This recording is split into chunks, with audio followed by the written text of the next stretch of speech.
Okay, as we always do, I want to cover our mission statement and our vision statement.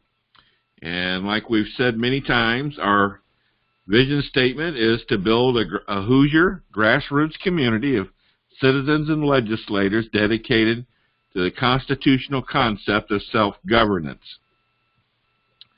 And our mission statement is we're staying with this right now, and that is by June 30th of this year to have all the support positions and region captain positions filled, and 70% of the district captain positions filled. That would be 70 district captains.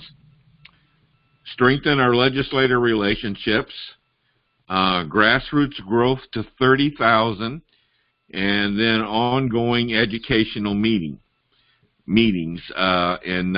throughout the state and various regions. And what I want to do is I want in future region captain meetings, I want to structure the meetings in such a way that we're addressing what we're doing to accomplish these mission statements. So these mission statements I want, at least I hope, will become the focus of our future meetings. And really what it comes down to is filling vacancies, grassroots growth, and ongoing legislator meetings and ongoing educational programs. So that's what I want us to focus on going forward here. So let me go now to the DC recruitment that I wanted to talk about. And I've got a graph here, a spreadsheet that I put together. This is the districts, of course, in each region. And what I've color-coded here is what I wanted to do here is I wanted to get an idea of where we stood with regard to our recruitment calls that we spent the whole month of February making. And I want you to let me know if I've incorrectly stated anything here. I went into Citizen Builder, went into the district dashboards for each of these districts, other than districts where we have a current district captain or a new district captain in training, which there's 31 of those, and those are the ones that are not colored. So I went into the district dashboards and I looked to see last contacted by. So I was looking to see names and to see who, how complete these dashboards looked to me. And as you can see here, the districts colored in red, it looked to me like the calls were completed. And I have to admit here that Gary in Region 3 did an outstanding job. I'll tell you, it's those to me look like the calls were all completed. He did a good job. The ones colored in blue, it looked to me like there weren't any calls made. And of course we know now over here in Region 9 that we got a problem there. We're going to have to handle that in a different way. But ignoring Region 9 right now, it looks to me like in these other regions that there were quite a few districts where there weren't any calls made, from what I can tell. And then the ones colored in green, are districts where it appeared to me that there were partial calls made. I saw, some names with a person's name that was doing the calls, but a lot of names where there weren't any names of last contacted. So, anyone got any comments or questions on this?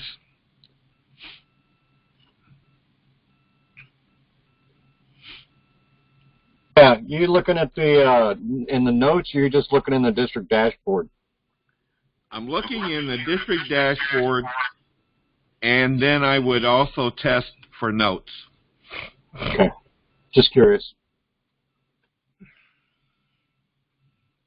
Now I want to ask, Peter, does this look right to you for your region? I guess depends what you mean. So partial is, so like District 3 is green. So that means I made some calls in District 3, but there were a lot that didn't have any information on them. That's the way it appeared to me, yes. Yeah, I mean, that's probably right, because I didn't probably complete every district. Okay. So yeah, I think that's probably right. Now I know, Peter. I know you didn't. You tell me that you were converting the district dashboard to a spreadsheet. Yeah. Yeah, like District 2, you didn't see any calls, which is strange. Let me go look a minute while you're.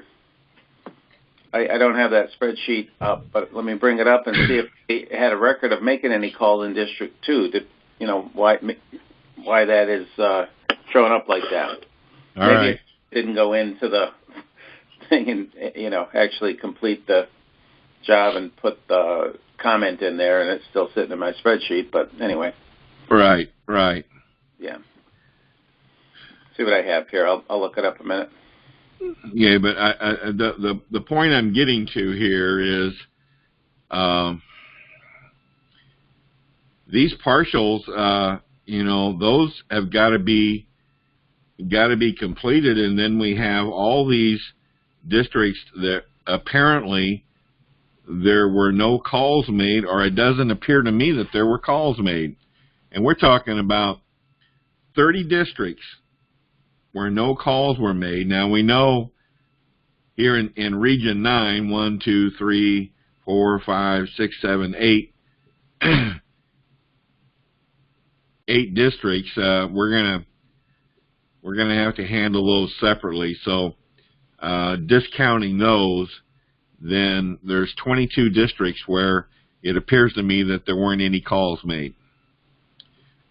Does that sound right? Gary, is that right for District 84? Yeah, I don't know what I was thinking on that, because that was the one I used to be district captain in, and for some reason I just dropped the ball and didn't think about that one, but I will make those calls. All right. And the 6 districts that are red there that I did the calls in, although I didn't get any district captains yet, I have prospects in probably at least 4 of those, and that I'll be following up some more on.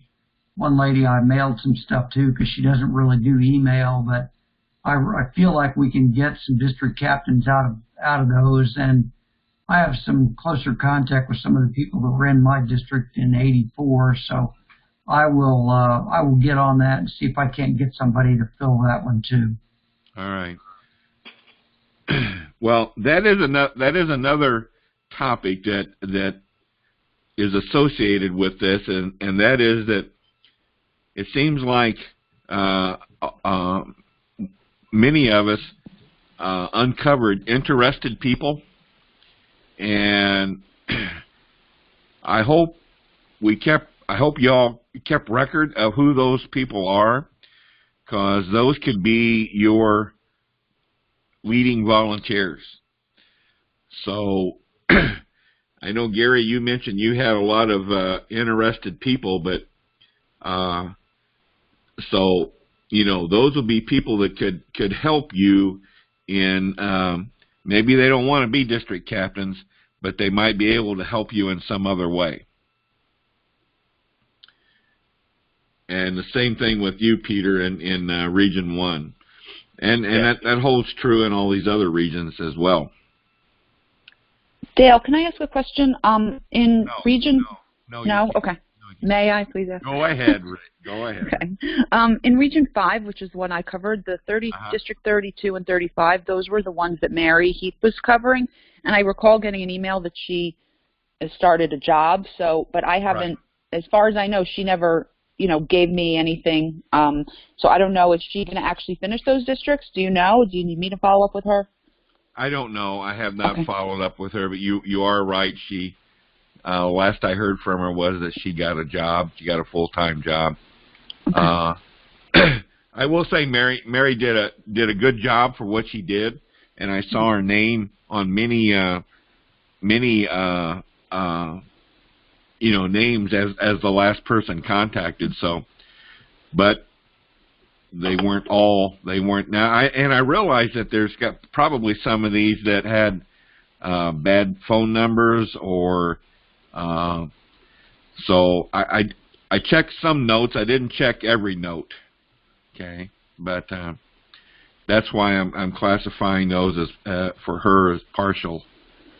Yeah, I don't know. It's interesting, the bad phone number. I'm trying to think, when I call somebody, if I get a bad phone number, I still put it in as a phone contact. So it should still show up if the person's been contacted by me. I'll put a note. I won't put a note. I'll put in phone and I'll say, tried to call, phone disconnected or something. So, yeah. I don't think I did that now that I think about it. Maybe I'm doing it wrong. I don't know maybe we need to decide which way to do it and make sure everybody's uniform. Well, we probably ought to do that, at least make a note on it, and so that we know that they were at least the contact was attempted. I would assume with a bad phone number, then I sent an email. Yes. Yeah. Okay. So that would trigger the note also. And once again, that's the importance of sending the emails out of Citizen Builder. If you send the email on your personal account, it won't automatically make that note in Citizen Builder unless you initiate the note yourself that you did a personal email. So my whole purpose of this is that we got a lot of work. We got a lot of work yet to do, and of course, Peter and Gary, I'm holding you two responsible for your regions, but beyond your regions, this DC recruitment team that we're going to form. We got a lot of work to do. But we got to do this. And I want to, George, I want us to look at the individuals that participated in the first phase through February and see if some of them would be willing to help us on the recruitment team for phase 2. Yeah, okay. That makes sense? Yeah, only one I can think of right offhand is Terry King. Right. And I got, Mary, but she, like I said, she's got a job now, so. Right. And Terry's got a wedding coming up in May. So, all right. Yeah, so we need people for that team, we need to recruit people that have some experience, so they know what they're asking when they talk to people. Yeah. So. Well, I think, Gary, if it's okay with you, I think I may contact Ed Paraguay and see if he might be willing to help us some more. Yeah, that's fine. Okay. I think Ed uncovered.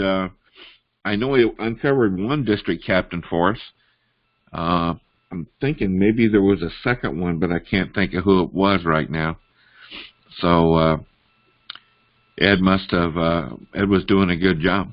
So anyway, so we're going to be kicking off phase 2 here real soon. We got to get going on this, and because there are, of course, the other part of this now, of course, is there are new people coming in all the time.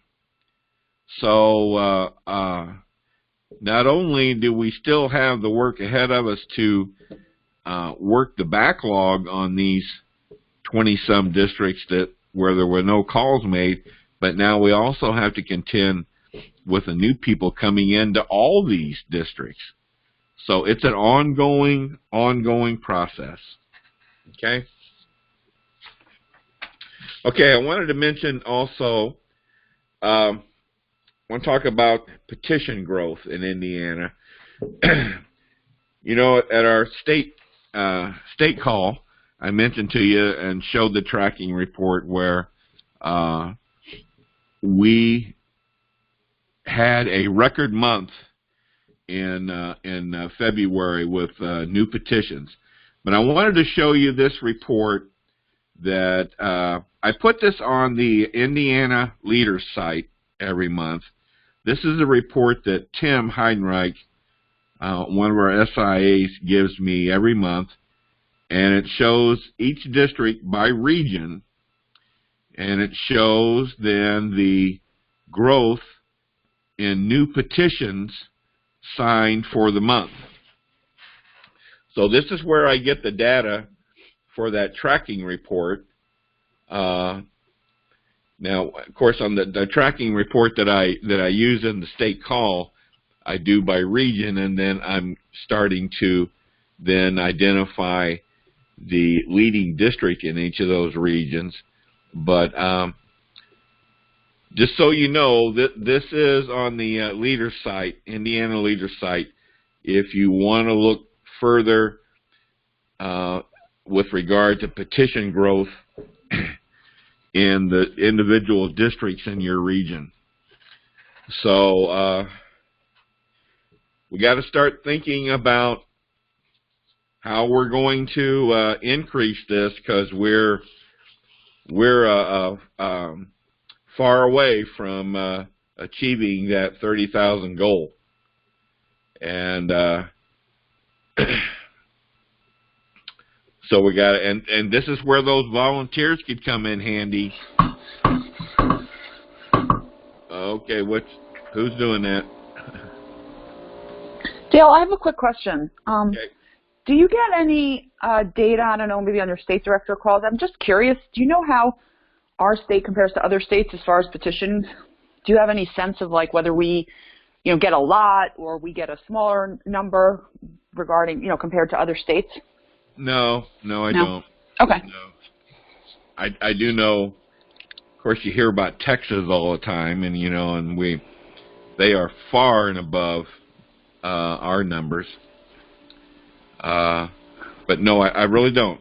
Okay, just curious. Okay, so I just mentioned that as something we got to start thinking about is how what can we do to increase the petition growth? And we got a lot of things going on a national level. We talked about those. The Hannity Show, Mark Levin, Ben Shapiro, all those resources out there driving people into that funnel that we talked about, and we're getting more and more at a local level from our comms team. I want to say, if you've been on our state Facebook page, you're going to start seeing more and more postings from our comms team. Once again, drawing more and more people into that funnel. But I think there's got to be things that we can be doing at the regional and district level, and we need to find people that are willing to do those things to get more petition signers. Okay, I wanted to Okay, where's my... Wanted to talk about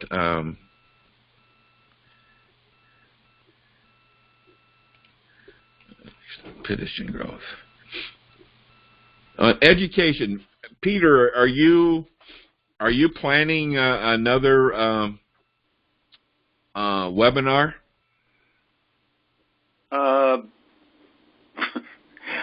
was planning to do one, but it kind of got past me. So yeah, I have the material to do another one. So I need to go through that process of announcing it, promoting it on all pages, and just setting a date and time, and then. Okay. So yeah, I'll do one. Gary, are you going to continue the town hall meetings here in Fort Wayne?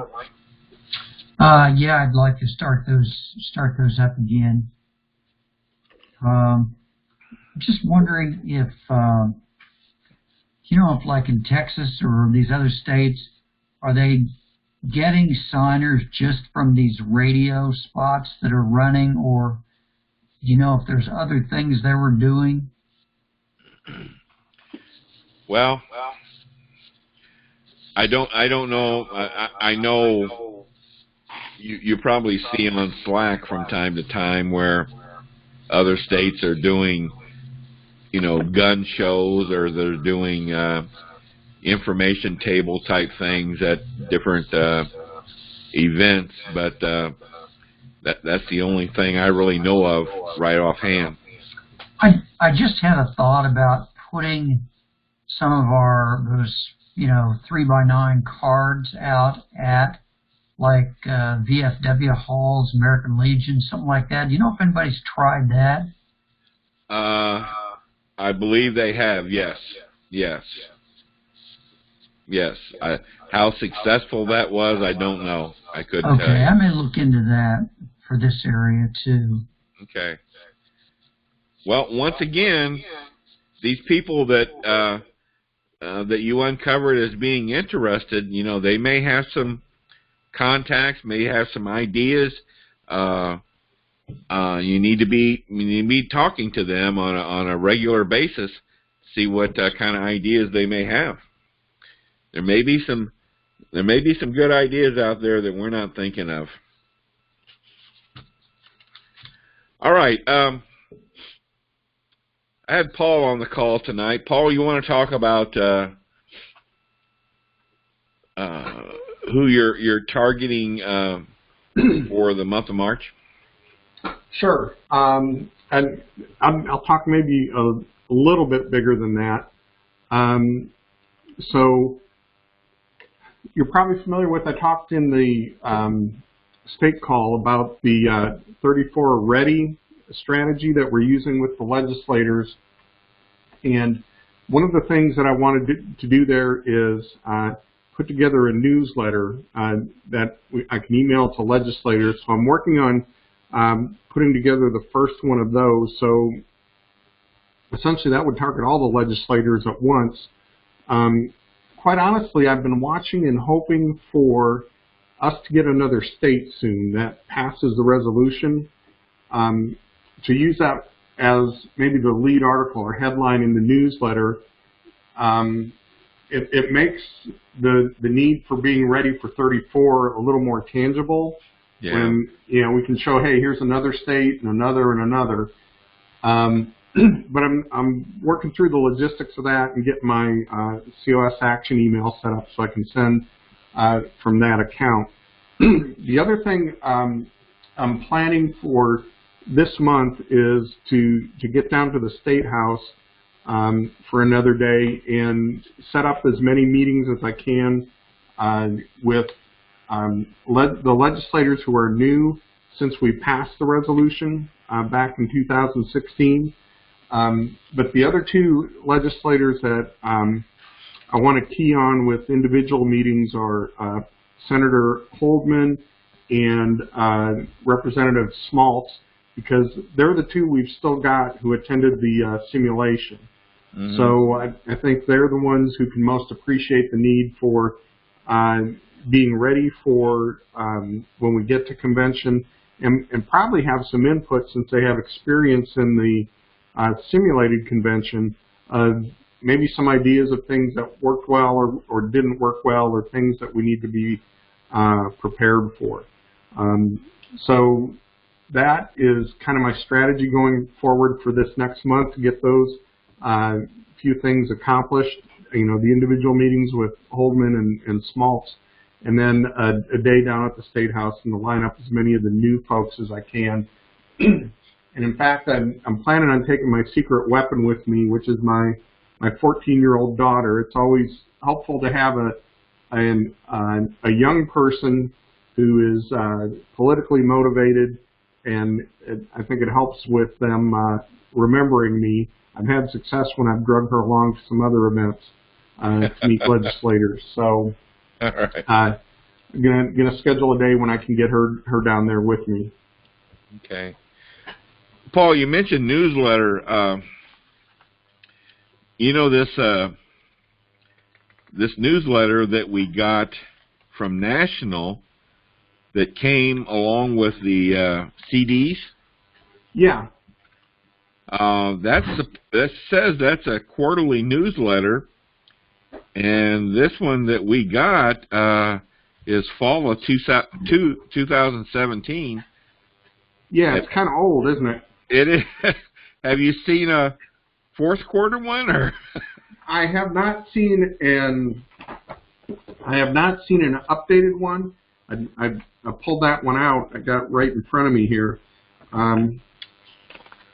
Yeah, that could be helpful, but my issue with most of the stuff that comes out of National, it tends to be geared towards passing the resolution, right, for non-pass states. That's true. That's true. Yeah, this is very much geared to non-pass states. It is. Now, the last page on it, the back cover page, would be helpful. It's kind of setting the stage for, hey, here's all the states that have passed, how many we're active in, those kind of things. Okay. All right. Well, this is a very nice newsletter. They must have spent a lot of money to produce this, but unfortunately, it doesn't work very well for us. Okay, training program. Rachel, how we coming? Okay, so I guess we've thrown all of our estimates of how quickly this would be done out the window. Because initially we sent, just so that everybody knows, I sent an email out. I think it was the evening of February 28th, so that was last week, letting all the new potential district captains that we have, which I think were 12 or 13 of them, telling them that they needed to download a bunch of materials, print out a bunch of stuff, and then contact me to schedule their training within a week of receiving the emails. It's now been, I think, almost a week. I've heard from 4 people out of the 13. I don't know what's going on with the others. I don't know if they haven't even opened the email, haven't seen the email, or just not ready yet. We'll probably be following up with them. I think we decided at the end of this week, if we don't hear from them, and lesson learned, we're going to be a little bit more explicit about the deadline for the next module. So these were introductions and invitations to the first training module. As of today, I've only completed one person's first module. I had a district captain that was scheduled yesterday who didn't show up.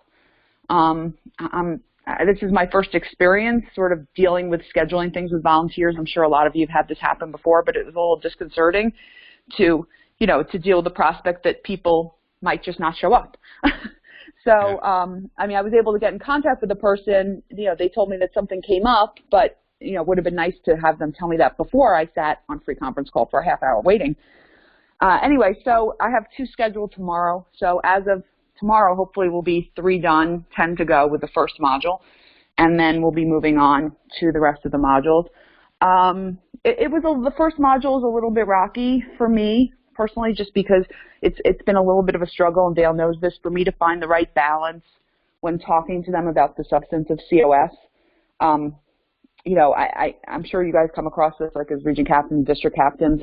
There's, I could spend a month training them on the Constitution and all these issues, but we just need to give them enough information to have them armed so they can do the minimum and hope that they continue to educate themselves later on. And to that end, Dale and I were actually talking about potentially offering an advanced COS or advanced Constitution class, maybe tacked onto this training program, or maybe just for everybody. And I offered to do that. Figure I could put my law school education to use for something for once.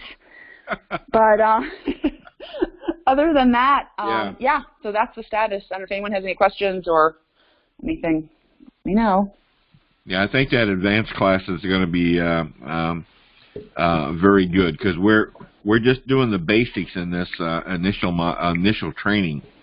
So as a help to advance their education, I think this advanced class will be very good. So, anybody have any questions for Rachel or comments? No. I'll tell you, I hope this works out well. I'm sure it will, because any of you that came up through the district captain ranks with me in Convention of States, we didn't have anything like this. And Paul and George, well, even Gary, Peter and Gary, you both know this too. We didn't have this kind of a training program to help us get started in Convention of States. So I view this as really a benefit to these new district captains coming in. Yeah, no, this is Peter. I think it's great. I would go to COSU and, the weekly calls, but it's nice that it's formal and the people in the class are all new, so they can maybe ask questions that they might not want to ask in a bigger meeting. So right. Great. Yeah. I just wanted to mention, thank you, Rachel, for that update. I just wanted to mention, we had a call last night with our comms team here in Indiana, and they're really doing a fantastic job. One of the things that they want to do more of, and start doing more of, I should say, is interviewing district captains. And not only interviewing, but getting some video of them. We've got one of our new district captains, as a matter of fact, scheduled this week with our videographer up in South Bend is going to meet with him and do a little video on him.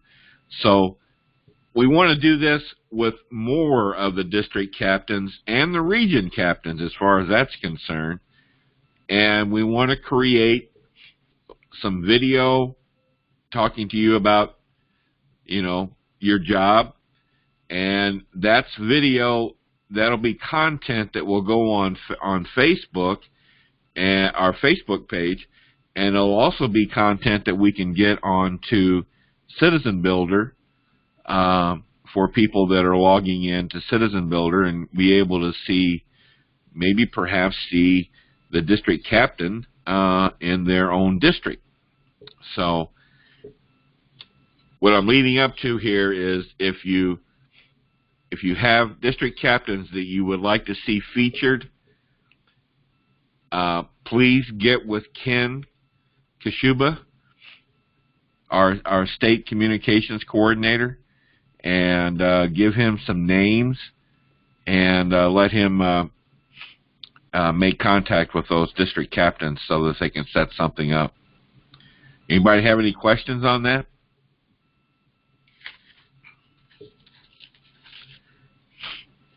Okay, all right. Well, that's all I had for you tonight.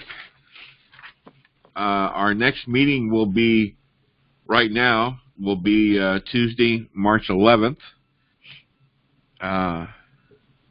Hope I got the right date here, which will be next week, same time. I think that's the 13th. Right? Tuesday, March. Oh, it sure is. Where did I get March 11th? Holy smokes. That's Sunday. Yeah, March 13th. I'm sorry. Okay. March 13th. Nice. Anybody have any, George, did you want to, I didn't ask you to comment on anything tonight. Did you want to say anything? No, if I got anything to say, I'll stick my 2 cents in. Okay. All right. All right, everyone. Well, that's all I have for you tonight. So have a good night. We'll see you. Thanks, Jeff. Thanks, everybody. Good night.